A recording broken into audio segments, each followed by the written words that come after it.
कहानी सपनों की उड़ान। एक छोटे से गांव में रघु नाम का एक छोटा लड़का रहता था। उसके पास बड़े सपने थे। वह एक दिन पायलट बनना चाहता था और आकाश में उड़ना चाहता था। लेकिन उसके आसपास के लोग कहते, तुम एक छोटे से गांव के बच्चे हो, पायलट बनना तुम्हारे बस की बात नहीं। सपना देखना रघु एक दिन आसमान में उड़ते हुए हवाई जहाज को देखता है और मन ही मन पक्का कर लेता है कि वह पायलट बनेगा। गांव के लोग उसका मजाक उड़ाते हैं, लेकिन रघु का इरादा अटल था। पहला कदम रघु ने तय किया कि वह शहर जाकर पायलट बनने की पढ़ाई करेगा।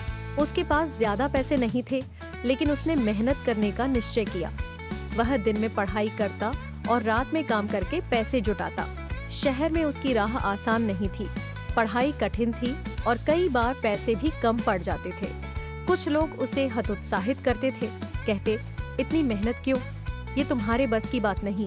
लेकिन हर बार रघु अपने परिवार और अपने सपने को याद करता और नई ऊर्जा से फिर मेहनत में जुट जाता।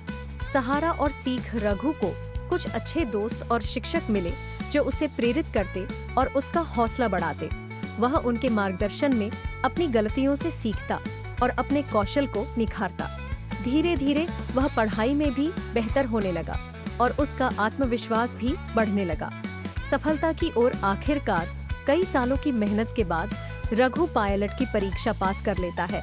जब उसने पहली बार हवाई जहाज उड़ाया तो उसके चेहरे पर गर्व और खुशी का भाव था। उसने आसमान में उड़ते हुए नीचे देखा और अपने गांव को याद किया, जहां से उसने अपना सफर शुरू किया था।